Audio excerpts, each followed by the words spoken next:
আপনি কার দিকে রক্ত চক্ষু দিয়ে তাকান, আমরা কোনো চোখ রাঙানিকে ভয় পাই না। আমরা মুসলিম জাতির পিতা ইব্রাহিমের সন্তান, যে ইব্রাহিম আল্লাহর খুশির জন্য নমরুদের আগুনে পড়তেও রাজি, কথা বলে ঠিক কিনা? আমরা ইসমাইলের ভাই, যে ইসমাইল আল্লাহর খুশির জন্য ছুরি নিয়েছে জবাই হইতেও রাজি, কথা বলে ঠিক কিনা? আমরা মা হাজেরার সন্তান, যে মা হাজেরা তার হাজারা ইসমাইলকে আল্লাহর খুশির জন্য কুরবানি করে দিতে পারে, কথা বলে ঠিক কিনা? এজন্য কোন বাতিলের রক্ত চক্ষুর ভয়ে আল্লাহর কোরআনের কথা গোপন করা হবে না, ওপেনে বলা হবে, কথা বলেন ঠিক কিনা? আবার অনেকে বলে হুজুর ওয়াজ যা করবেন করবেন, খবরদার রাজনীতির কোনো আলোচনা করবেন না। আপনারাই বলেন তো আমার বাড়ি কোন জেলা?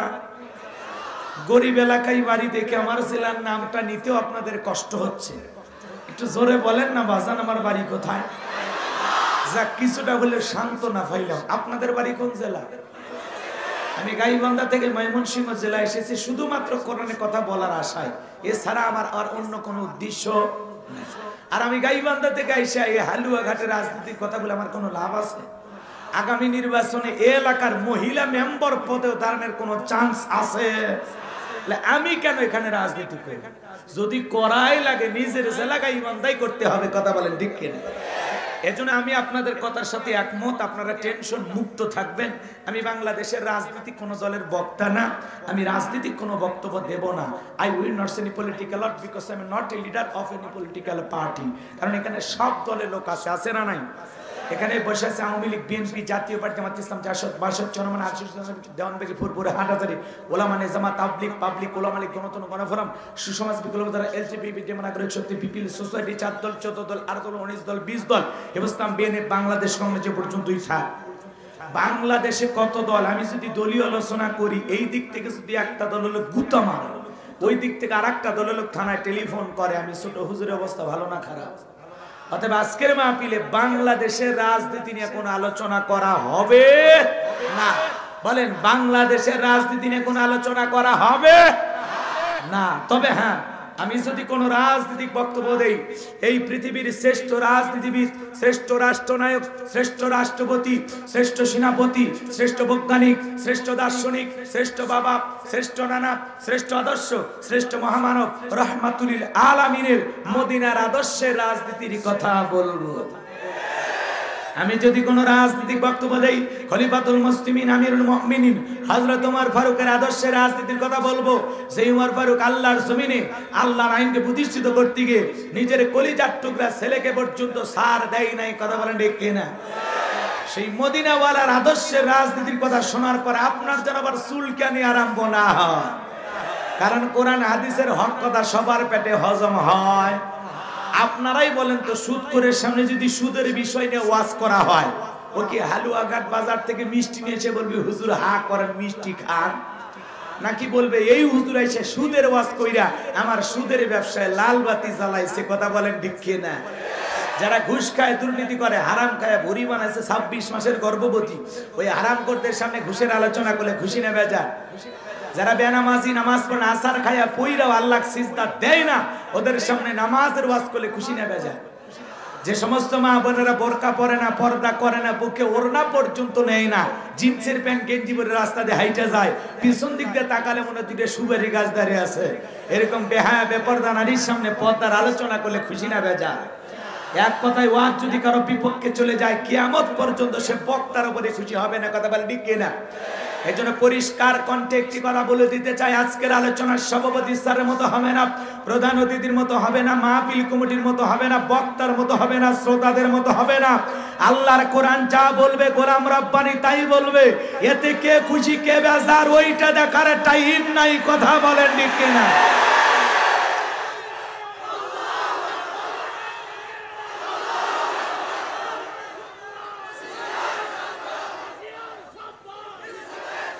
যুগে যুগে নবী রাসূলের দাওয়াতি কাজ করেছেন, তাদের দাওয়াতি কাজেও কাফের বেঈমানরা বাধার পাঁচিরি তৈরি করে দিয়েছিলেন। এরপরে আল্লাহর পয়গম্বররা শত বাধার পাঁচিরিকে ভেঙে আল্লাহর জমিনে আল্লাহর পথে মানুষকে দাওয়াত দিয়েছেন, কথা বল ঠিক কিনা? আপনার আমার নবী কালেমার দাওয়াতের দিকে কোরআনের প্রচার করতে গিয়ে মার খেয়েছেন, রক্ত জড়িয়েছেন, সাহাবায়ে কিরাম দ্বীন প্রতিষ্ঠিত করতে গিয়ে মার খেয়েছেন, রক্ত জড়িয়েছেন, জীবন দিয়েছেন। ও বাংলার মুসলমান, আল্লাহর জমিনে আল্লাহর দ্বীনকে প্রতিষ্ঠিত করতে গিয়ে নবীদের মতো সাহাবায়ে কিরামদের মতো যদি বুকের তাজা রক্ত দিতে হয়, কোরআনের সমাজ কায়েম করতে গিয়ে কারা কারা বুকের তাজা রক্ত দিতে রাজি, দু হাত তুলে আল্লাহকে দেখান। লিল্লাহে তাকবীর, লিল্লাহে তাকবীর। হাত নামান। কষ্ট হচ্ছে আপনাদের? আর কোনো ভূমিকা নয়, এইবার ডাইরেক্ট আমি আলোচনা শুরু করব। তার আগে আপনাদের সাথে আমার একটা ডিল হওয়া দরকার। সেটা হলো, আমি নিয়ত করেছিলাম 10টায় আমাকে দেবে, আমি 10টার আগেও আসছি, 9টা 12 মিনিটে আপনাদের এখানে পৌঁছে গেছে। তো যাই হোক, মঞ্চে আসলাম, আমাদের কিছু ভাইয়েরা কথা বলেছেন, ওনাদেরও দায়িত্ব। এই বিশাল আয়োজন করতে গিয়ে তারা অক্লান্ত পরিশ্রম করেছেন। বিশেষ করে সভাপতি শাহ জাহিদুল মিয়া রতন মাস্টার, সৈয়দ রাব্বি জাহিদ রাফি, ইমরান খন্দকার, সাধারণ সম্পাদক বিল্লাল হোসেন, এই গ্রামবাসী অক্লান্ত পরিশ্রম করেছেন, বারবার মোবাইলে যোগাযোগ করেছেন। ডেটটা ছিল 7ই মার্চ, ঐতিহাসিক 7ই মার্চ, পবিত্র শবে বরাত। তো সেই ডেটটা ওনারা আবার ফেব্রুয়ারি মাসে নিলেন। আমি অনেক কষ্ট করে ম্যানেজ করে যেভাবে হোক দিয়েছি। যাই হোক, তাই বলে মনে করেন না যে কারো ডেট কেটে সেটা দিয়েছি, না, এরকম না। এই ডেটটা একটু দুর্বল কমিটি, ওরা এখনো অনুমতি পায়নি, ঝুট ঝামেলার মধ্যে আছে। আমি বললাম, ভাই পরে আপনাদেরকে ডেট দেবো নি, এই আপাতত নেই। আচ্ছা ঠিক আছে হুজুর, আমরা আগে অনুমতি নেই। তো ওনারা অনুমতি নিলে অন্য আর একটা ডেট দেওয়া হবে, ওইদিকে আমি যাবো না। আমার পেশাল আমি পারতে আসি না। পেশাল মানে বোঝেন তো? আমার কথা আমি বলতে আসি না, আমি বলতে আসছি কোরআন এবং সুন্নাহর আলোচনা। কথা বলেন ঠিক কিনা? তো সম্মানিত ভাইয়েরা আমার, যেহেতু লেট হয়ে গেছে, আর কি করবেন, 12টার জায়গায় আমি 12:30, তার মানে আরো 1.5 ঘন্টা আল্লাহর কোরআনের মহাব্বতে শুধুমাত্র কোরআন শোনার আশায় বসে থাকবেন। মনে রাখবেন, যদি 1 ঘন্টা কেউ কোরআন শোনার জন্য সময় ব্যয় করে, 7 বছর দাঁড়াইয়া নফল নামাজ বলে যে সব হয়, আল্লাহ সেই সমপরিমাণ সব আপনার আমার আমল নামায় লিখে দেবেন। বলেন সুবহানাল্লাহ। 12:30 পর্যন্ত আপনাদের কাছে আমি একটা লোক ওড়া বসা করা যাবে, 1.5 ঘন্টা আল্লাহর কোরআনের মহব্বতে আল্লাহর কোন কোন বান্দা থাকবেন না হাত তোলেন, যারা যারা থাকবেন না হাত তোলেন। 12:30 পর্যন্ত আল্লাহর কোন কোন গোলাম এই মাহফিলে উপস্থিত থাকবেন, একটু 2 হাত তুলে বলেন ইনশাআল্লাহ। জোরে বলেন ইনশাআল্লাহ, আর একবার বলেন ইনশাআল্লাহ। আল্লাহ পাক আমাদের সবাইকে মোনাজাত পর্যন্ত আজকের প্রোগ্রামে থাকার তৌফিক দান করুন। জোরে বলেন আমিন। হাত নামান। ও ময়মনসিংহের মুসলমান ভাইয়েরা, বছরে একবার দেখা হয়। আমি কি ঘন ঘন আপনাদের এলাকায় আসি? রাতে 1টার পরে যদি মেসিকে দেখা যায়, নেইমারকে দেখা যায়, ব্রাজিল আর্জেন্টিনার খেলা দেখার জন্য, আর আমি 1টার আগে মাহফিল শেষ করতে চাইলাম, তাও থাকবেন না। কথা কন না কেন? কোরআনের প্রতি ভালোবাসা এতই কমে গেছে আপনাদের, না আছে? তার প্রমাণ দেখা যাবে। কি সুন্দর টুপি পরে আসছেন, খুব ভালো লাগতেছে। এই ময়মনসিংহ, জামালপুর, তারপরে কুমিল্লা, ফেনী, এদিকে প্রোগ্রাম করলে অধিকাংশ শ্রোতার মাথায় টুপি থাকে, কারণ এই এলাকায় আল্লাহওয়ালা বেশি। আল্লাহু আকবার বলেন। তো যাই হোক, আমরা চাই প্রত্যেকটা শ্রোতার মাথায় টুপি থাক, কারণ এটা একটা জান্নাতের বাগান। আর জান্নাতের বাগানে প্রবেশ করবেন, মাথায় একটা টুপি থাকা দরকার। কথা বলেন না কেন? কষ্ট হচ্ছে আপনাদের? কোনো ভূমিকা নাই, একবার ডাইরেক্ট ওয়াজ, কোনো ভূমিকা দেব না। এই তো এই যে আবেগালা মানুষ, আবেগালা মানুষ আবার আমি বেশি পছন্দ করি। আমার কথা বলেছি তো, আপনি আর কথা বলেন না, ঠিক আছে? আপনার আবেগ 2টা পর্যন্ত, দেখা যাবে আপনি 2টা পর্যন্ত থাকেন কিনা। আপনারা দরকার সারা রাত থাকবেন, আমি আমার নির্দিষ্ট বিষয়ের উপর আলোচনা শেষ করে দোয়া করবো ইনশাআল্লাহ। আচ্ছা, কথা না বাড়াই, এদিক খেয়াল করেন। আমি কথা বলবো পবিত্র কুরআনুল কারীমে 41 নম্বর সূরা। কত নাম্বার? তাহলে এর আগে সূরা মুলুক থেকে আলোচনা করেছি, আজকে কথা বলবো সূরা হামিম আস-সিজদা থেকে। সূরার নাম কি? হামিম আস-সিজদা। কুরআনুল কারীমের 41 নম্বর সূরা। মোট আয়াত আছে 54টি। কয়টি? রুকু আছে 6টি। কয়টি? বিশ্ব নবীর মক্কার জিন্দেগিতে এই সূরাটি নাজিল হয়েছে। আমি আপনাদের সামনে 30 নাম্বার আয়াতে কারিমা তেলাওয়াত করেছি। 24 নাম্বার পারার 19 নাম্বার পৃষ্ঠার 3 নাম্বার লাইনে এই আয়াতে কারিমা রয়েছে। বলেন আল্লাহু আকবার। ভূমিকা সারা ডাইরেক্ট ওয়াজ, জবান ছেড়ে সবাই একটু মহব্বতে করবেন, কিন্তু মনে রাখবেন প্রতিশ্রুতি ভঙ্গ করা কি এ কথা কয় না। আপনারা যে আমার কাছে ওয়াদাবদ্ধ 12:30 পর্যন্ত এই যে প্রতিশ্রুতি দিলেন, যদি আপনি উঠে যান, ওয়াদা ভঙ্গ করা কিসের লক্ষ্য? এত ওয়াজ কিন্তু জানেন, একটু জোরে বলেন কিসের লক্ষ্য? তাহলে উঠে যাবে যারা, আমার কি ধরে নেব তাই না। যদি 70 বছর প্লাস হয়ে যায় আপনার বয়স, মুরব্বী মানুষ, এমন পেশাব লাগছে আপনার লুঙ্গি মাখার সম্ভাবনা, আপনাকে ছুটি দেওয়া হবে। কিন্তু কোন যুবকের ছুটি নেই, কারণ যুবকের পেশাব লাগবে, এদিক খেয়াল করেন, পেশাব লাগবে ময়মনসিংহ জেলা, পেশাব করবে মাগুরিয়া জেলা, এরকম পুরুষ হওয়া লাগবে, তাছাড়া বউ থাকবি না। কোন হারবাল খায় কোনো কাজ হবে না। কথা কি বুঝছেন? কথাটা শুনতে খারাপ। কোন অবিবাহিত যুবক যদি পেশাব করার ছলে আজকের মাহফিল থেকে ওঠে, ওর চেহারাটা মুখস্থ রাখবেন, মেয়েকে বাড়িতে বুড়ি বানায় রাখবেন, তা ওইরকম ছেলের হাতে দিয়ে জীবন নষ্ট করবেন। কথা কি বুঝতে পারছেন? আচ্ছা চলেন আমরা আলোচনা শুরু করি, কষ্ট না দেই। কোরআনের মাহফিল, কোরআনের কথা হবে নাকি বলেন? কোরআনের ভিতর থেকে আলোচনা করলে কি কোনো সমস্যা আছে? কোনো ভেজাল আছে? কোরআনের ভিতরে কোনো মিথ্যা আছে? কোনো ধোঁকা আছে? থাকবে কি করে? কিতাবটি নাজিল করেছেন কি? আল্লাহ পাক বলেন যালিকাল কিতাবুল লা রাইবা ফি, এটি এমন একটি কিতাব যেই কিতাবের মধ্যে কোনো সন্দেহ নাই, কোনো সংশয় নাই, কোনো মিথ্যা নাই, কোনো ধোঁকা নাই। There is no doubt. বলুন আল্লাহু আকবার। হুদাল লিল মুত্তাকিন, মুত্তাকি বান্দাদের জন্য গাইডলাইন হিসেবে, পথ প্রদর্শক হিসেবে আসমান থেকে কিতাবটি নাজিল করেছেন কে? সেই কিতাবের আলোচনা শুনে লাভ না লস? আমার আল্লাহ পাক জানায় দিলেন ওয়া ইযা কুরিয়াল কুরআনু ফাসতামিউ লাহু ওয়া আনসিতু লাআল্লাকুম তুরহামুন। সূরা আরাফ আয়াত নাম্বার 204। আমার আল্লাহ রাব্বুল আলামিন জানায় দিলেন, তোমাদের সামনে যখন কোরআন পাঠ করা হয়, কোরআনের আলোচনা করা হয়, চুপ করে কান লাগিয়ে মনোযোগ সহকারে কোরআনের কথাগুলো শ্রবণ করো। যারা চুপচাপ কোরআনুল কারীমের কথাগুলো শ্রবণ করবে, আমার আল্লাহ রাব্বুল আলামিন আসমান থেকে তাদের উপরে আল্লাহ রহমত বৃষ্টির মতো নাজিল করবেন। বলুন সুবহানাল্লাহ। আমার আল্লাহ পাক বলেন ওয়াযাক্কির ফাইন্নায যিকরা তানফাউল মুমিনিন। সূরা জারিয়ার 55 নাম্বার আয়াত আল্লাহ পাক জানায় দিলেন, যারা আমার মুমিন বান্দা, তাদের সামনে যখন কোরআন দেওয়াজ করা হয়, কোরআন থেকে উপদেশ দেওয়া হয়, এই কথাগুলো শোনার পর আমার মুমিন বান্দাদের উপকারে আসবে। বলেন সুবহানাল্লাহ। তাহলে একটু জবান ছেড়ে মহব্বতে সবাই পড়ুন আউযু বিল্লাহি মিনাশ শাইতানির রাজিম বিসমিল্লাহির রাহমানির রহিম। বিতাড়িত মুরতাদ শয়তানের কাছ থেকে আল্লাহ পাকের কাছে আশ্রয় প্রার্থনা চাচ্ছি। পরম করুণাময় অসীম দয়ালু আল্লাহ পাকের নামে শুরু করছি। আমরা শুরু করব কার নামে?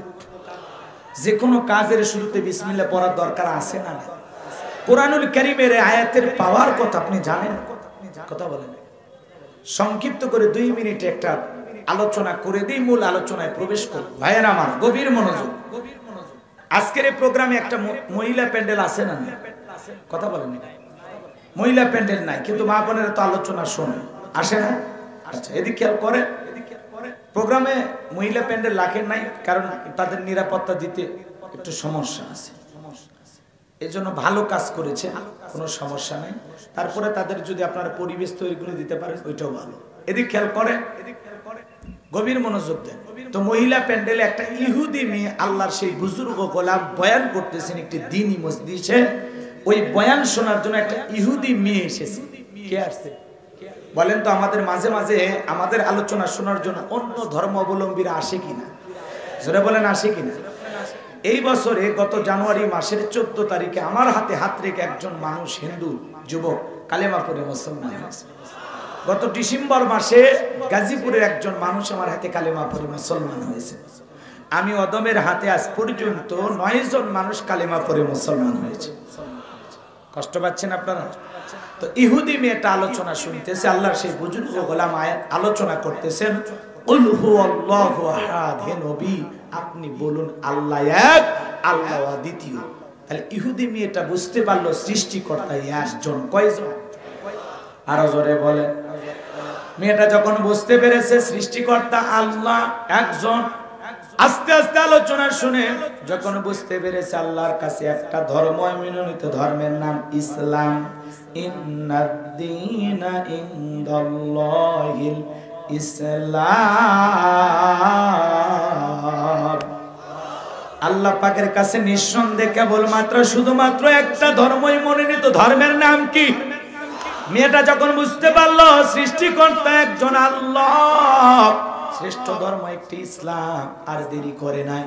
ইহুদি মেয়েটা তখন বয়ান শুনে, আলোচনা শুনে বুঝতে পেরে কালেমা পড়ে মুসলমান হয়েছেন। বলেন সুবহানাল্লাহ। এইবার মুসলমান হওয়ার পর বাড়িতে এসে মেয়েটা উঠতে বসতে আল্লাহর তাসবিহ পড়ে, আল্লাহর জিকির করে, বিসমিল্লাহ পাঠ করে। হঠাৎ করে মেয়েটার মা যখন শুনতে পেয়েছে এটাকে বলে, মা ফিস ফিস করে কি যেন পড়লি, বুঝতে পারলাম না।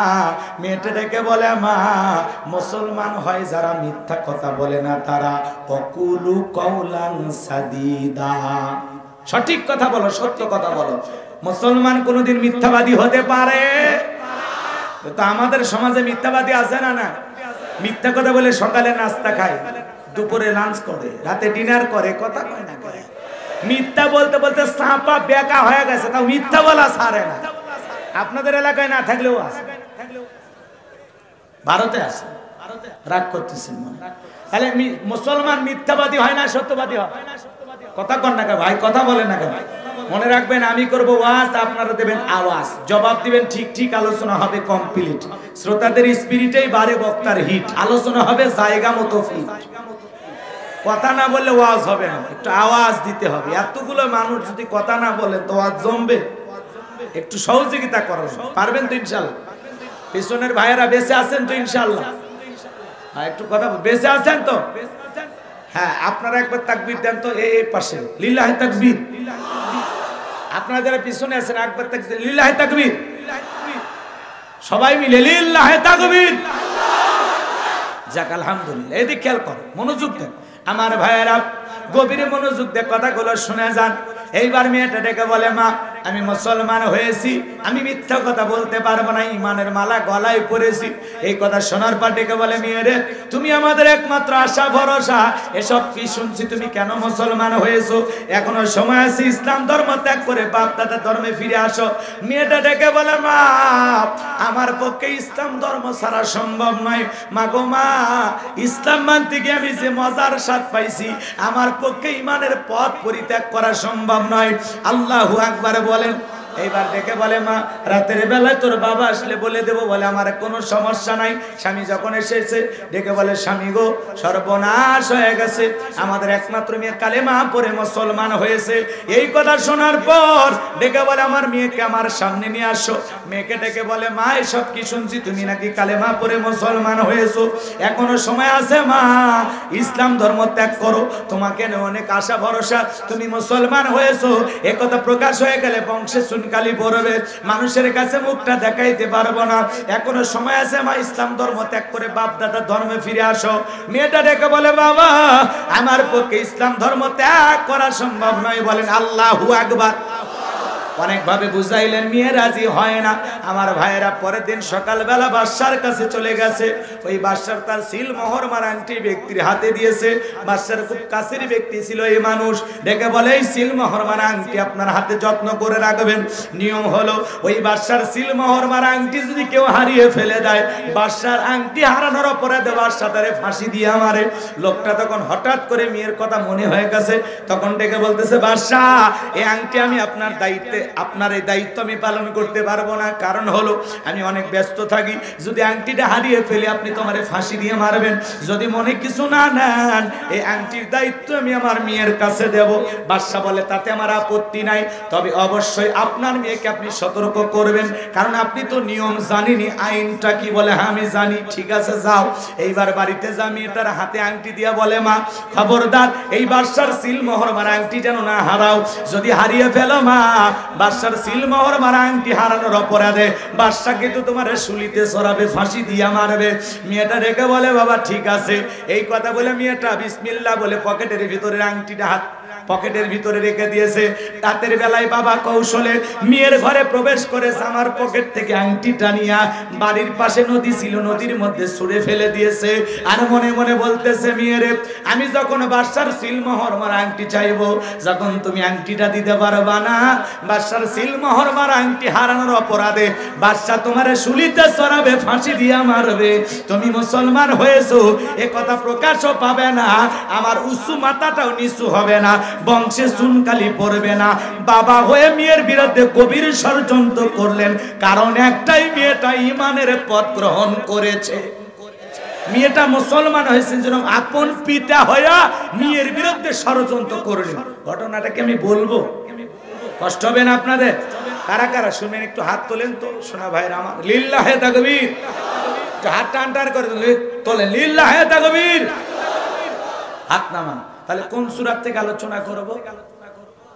কথা বলেন না, রাগ করতেছেন আমার কথা? বিরক্ত হয়েছেন আমার ভাইরা? সূরার নাম হামিম আস-সিজদা। আয়াত নাম্বার কত? কত? আয়াত নাম্বার 30 আর সূরা নাম্বার 41। কথা কি মনে থাকবে? রাগ করতেছেন মনে হয়। আর 54 হলো আয়াতের সংখ্যা, মোট আয়াত 54। আর রুকু কয়টি? 6টি। আলহামদুলিল্লাহ, অনেকের মুখস্থ হয়েছে কিন্তু একটু এলোমেলো হয়েছে, তাতে সমস্যা নেই, মনে রাখবেন, ঠিক আছে? তাহলে একটু চলুন, কষ্ট মনে নেবেন না। আল্লাহ পাক কি বলেছেন আমরা একটু আলোচনা করি। আমার আল্লাহ পাক জানায়া দিলেন, ইন্নাল্লাযীনা ক্বালু রাব্বুনাল্লাহ, আরো জোরে বলেন। আমার আল্লাহ পাক জানায়া দিলেন, ইন্নাল্লাযীনা ক্বালু রাব্বুনাল্লাহ। বলেন তো বাজান, এই আয়াতে কারিমা নাজিলের শানে নজুল আছে না? যে কোনো আয়াত বা সূরার তাফসীর করতে হলে আগে নাজিলের প্রেক্ষাপট আলোচনা করতে হয়, তাহলে তাফসীর বুঝতে সহজ হয়। তো এই সূরা হামিম আস-সিজদার 30 নম্বর আয়াত বা এর পরে আরো 3টি আয়াত আল্লাহ পাক কোন সময় তার হাবিবের উপরে নাজিল করেছেন জানার দরকার আছে না নাই? জোরে বলেন, দরকার আছে না নাই? সংক্ষিপ্ত করে বলবো, শানে নজুল যদি আলোচনা করি মোটামুটি এত লম্বা 1-1.5 ঘন্টাও শেষ হবে না, কিন্তু সংক্ষিপ্ত করে বলতেছে শোনেন। বিশ্ব নবীর উপরে আল্লাহ পাক এমন সময় এই আয়াতে কারিমা নাজিল করেছেন যখন নবীজির প্রিয় 2 জন মানুষ, সবচাইতে আপন 2 জন মানুষ অল্প দিনের ব্যবধানে মারা গেল। একটা হলো কাছের চাচা আবু তালিব, আর একজন প্রিয়তমা রাসূল আকরাম সাল্লাল্লাহু আলাইহি সাল্লামের প্রিয়তমা স্ত্রী আম্মা জান খাদিজাতুল কুবরা রাদিয়াল্লাহু তাআলা আনহা।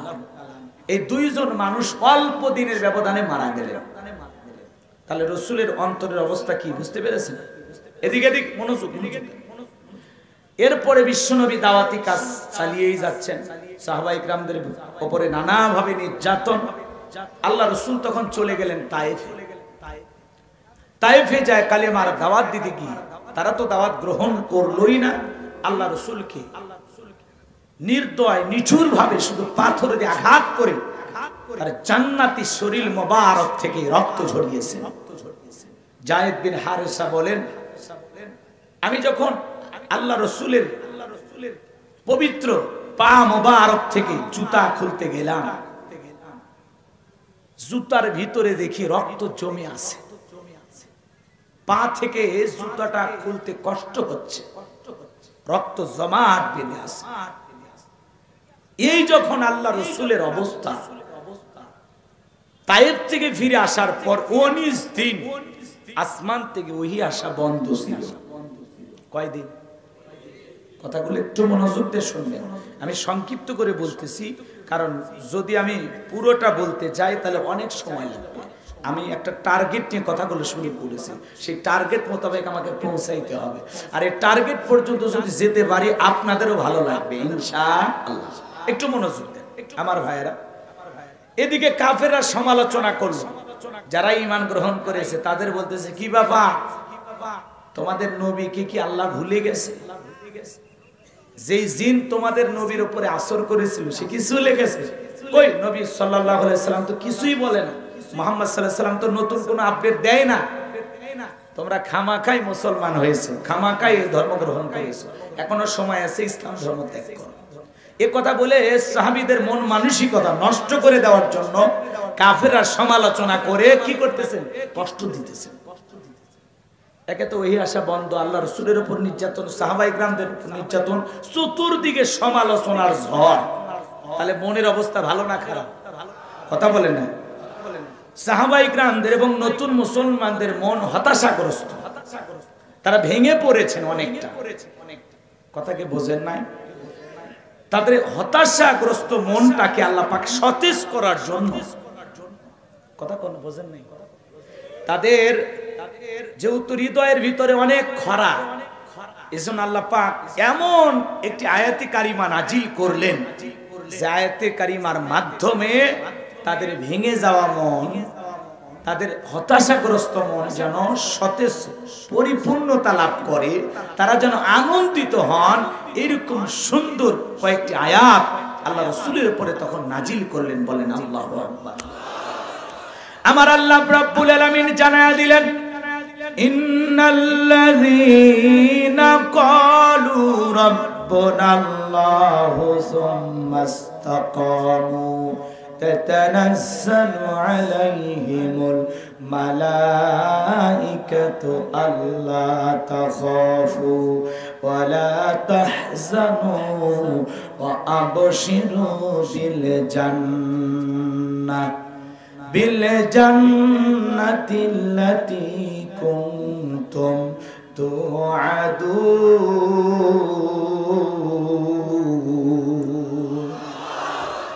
সরল অনুবাদ আমি আপনাদেরকে বলি। আল্লাহ রাব্বুল আলামিন জানায়া দিলেন, ইন্নাল্লাযীনা ক্বালু রাব্বুনাল্লাহ। ইন্না মানে নিশ্চয়, লাযীনা মানে যারা, ক্বালু মানে বলে, রাব্বুনাল্লাহ আমাদের রব আল্লাহ, সুম্মা ইসতাকামু এতঃপর অবিচল অটল থাকে, দৃঢ় থাকে, তাতানাজ্জালু আলাইহিমুল মালাইকা আল্লাহর পক্ষ থেকে তাদের উপরে ফেরেশতা অবতীর্ণ হয়। বলেন সুবহানাল্লাহ। ফেরেশতা এসে বলে, আল্লাহ তাখাফু ভয় পেও না, ওয়ালা তাহজানু চিন্তা করো না, টেনশন করো না, টেনশন ফ্রি থাকো। কেন? এরপরে আল্লাহ বলেন, ওয়াবশিরু বিল জান্নাহ। সুবহানাল্লাহ বলবেন না? বিল জান্নাতিল্লাতী কুনতুম তুআদুন। তোমাদের যে জান্নাতে প্রতিশ্রুতি দেওয়া হয়েছে সেই জান্নাত গ্রহণ করে, সাদরে গ্রহণ করে তোমরা আনন্দিত হও। বলেন সুবহানাল্লাহ। এখানে অনেক আলোচনা আছে, প্রত্যেকটা শব্দ ভেঙে ভেঙে যদি আমি তাফসীর করি, আলোচনা করি, তাহলে এরকম ৪-৫টা মাহফিল দেওয়া সম্ভব নয়। কিন্তু সারমর্ম সংক্ষিপ্ত, মানে মূল যে মেসেজ সেটুকু বলি, এদিক ওদিক ঘুরে পেছাইয়া না বইলা একেবারে মূল কথা। কি বোঝেন না? তাফসীর মানে কি বোঝেন? পেঁয়াজ লাগবে, আবার সে পেঁয়াজ খুলে দিই। সুবহানাল্লাহ বলেন। কষ্ট হচ্ছে আপনাদের? একটু গভীর মনোযোগ, আকর্ষণ ভাবে কথাগুলো শুনবেন, শুধু কোরআনের কথা বলবো, এদিকে একটু মনোযোগ দেন আমার ভাইয়েরা। ফেরেশতা অবতীর্ণ হয় ৩ সময়। কয় সময়? তাহলে মুসলমান এদিক খেয়াল করেন, আল্লাহ রাব্বুল আলামিন এমন একটি আয়াতে কারিমা নাজিল করলেন। এখন বলেন তো সাহাবায়ে কিরামদের মনের অবস্থা কেমন? মনে হয় ঈদের দিন। সুবহানাল্লাহ বলেন। একটি আয়াত তাদের ভেঙে যাওয়া মনকে চাঙ্গা করে দিলেন। মরুভূমি অন্তরটাকে আল্লাহ রহমতের বৃষ্টি দিয়ে আল্লাহ সতেজ করে দিলেন। বলেন আল্লাহু আকবার। আল্লাহ এমন একটি দামি আয়াতে কারিমা নাজিল করেছেন। বলেন আল্লাহু আকবার। এদিক খেয়াল করেন, ইন্নাল্লাযীনা ক্বালু রাব্বুনাল্লাহ, নিশ্চয়ই যারা বলে আমি তাদের রব, সুম্মাস্তাকামু, ইস্তেকামাত থাকা, অবিচল থাকা, অটল থাকা, দৃঢ় থাকা। আপনাদের এলাকায় রাস্তাঘাটে গাছ আছে? যখন আইলা আসে, নারগিস আসে, হুদহুদ আসে, সনি আসে, ফনি আসে, নানান ধরনের ঘূর্ণিঝড় আসে, দেখবেন এই ঘূর্ণিঝড়ে বাতাসে আইলা নারগিসে অনেক গাছ রাস্তাতে শুয়ে পড়ে, শিকড় সহ উপরে পড়ে। আবার কিছু কিছু গাছ এই ঝড় মোকাবেলা করে কি করে? টিকে থাকে। এটার নামই কি? সুম্মাস্তাকাম, দৃঢ় থাকা, ইস্তেকামাত থাকা। আপনি স্বীকার করেছেন ইন্নাল্লাযীনা ক্বালু রাব্বুনাল্লাহ, নিশ্চয় যারা বলে আমি তাদের রব। এই কথার উপরে কি থাকা লাগবে? দৃঢ় থাকা লাগবে, অটল থাকা লাগবে, মজবুত থাকা লাগবে। পা এদিক সেদিক হওয়া যাবে? কথাকে বোঝেন না?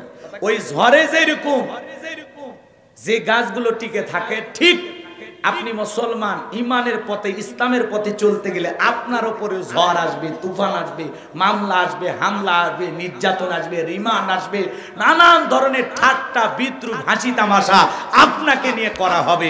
শত কষ্টের ভিতরে, শত জুলুমের ভিতরে সুম্মাস্তাকামু, ইস্তেকামাত থাকতে হবে, টিকে থাকতে হবে। হালকা মুনাফিকের চোখ রাঙানিতে, হালকা জালেমের জুলুমে ভেঙে পড়া যাবে। একটু মনোযোগ, একটু মনোযোগ। আস্তে আস্তে খালি মিলাবেন। আমি ক্লিয়ার কিছুই করব না, এমন জায়গায় নিয়ে যাব আপনারা বুঝতে পারবেন যে হুজুর কি বলতে চাচ্ছি। কথা কি বোঝেন নাই? চোখ কান খোলা রেখে ওয়াজ করব। কিছু ওয়াজ প্যান্ডেলে, কিছু ওয়াজ অ্যাঙ্গেলে, জ্ঞানী লোকের জন্য ইশারাই যথেষ্ট। কথা কি বোঝেন নাই? আমি একেবারে ফজর পর্যন্ত আপনাদেরকে আলোচনা শোনাতে পারবো, এত ওয়াজ আমি করতে পারবো, কিন্তু এত সময় করব না। আমি খুব সংক্ষিপ্ত কথা বলবো, কষ্ট হচ্ছে আপনাদের? তাহলে একটু মনোযোগ বাড়ান। আল্লাহ পাক জানা দিলেন, গভীর মনোযোগ, ইন্নাল্লাযীনা ক্বালু রাব্বুনাল্লাহ, নিশ্চয় যারা বলে আমি তাদের রব। আসমানের দিকে ডান হাত তুলে শাহাদত আঙ্গুলি দ্বারা ইশারা দিয়ে বলেন তো আমাদের রব কে? আসমানের ফেরেশতা কিন্তু আশেপাশে আছে না নাই? আছে না নাই? কয়জন? এক দুইজন? কোটি কোটি, গুণে শেষ করতে পারবো না। সুবহানাল্লাহ বলেন। আমার ভাইরা একটু হাতটা এদিকে দিয়ে বলেন, এদিক। ইন্নাল্লাযীনা ক্বালু রাব্বুনাল্লাহ, নিশ্চয়ই যারা বলে আমি তাদের রব। আমরা আজকের মাহফিল থেকে স্বীকার করলাম আমাদের রব কে। একবার জোরে ডাক দিয়ে বলেন তো আমাদের রব কে। আর একটু জোরে ডাক দিয়ে বলেন কে। আর একবার ডাক দিয়ে বলেন আল্লাহ। কলিজার সবটুকু আবেগ ভালোবাসা নিয়ে দরদ মাখা কণ্ঠে বলেন আল্লাহ, আল্লাহ, আল্লাহ। হাত নামান। এই যে মহাব্বত কইরা, এই যে আল্লাহ বলে ডাক দিলাম, মনে হয় কলিজাটা ভইরা গেছে। সুবহানাল্লাহ বলেন। আল্লাহ, আল্লাহ। গোলাম হিসাবে, মনিব হিসাবে,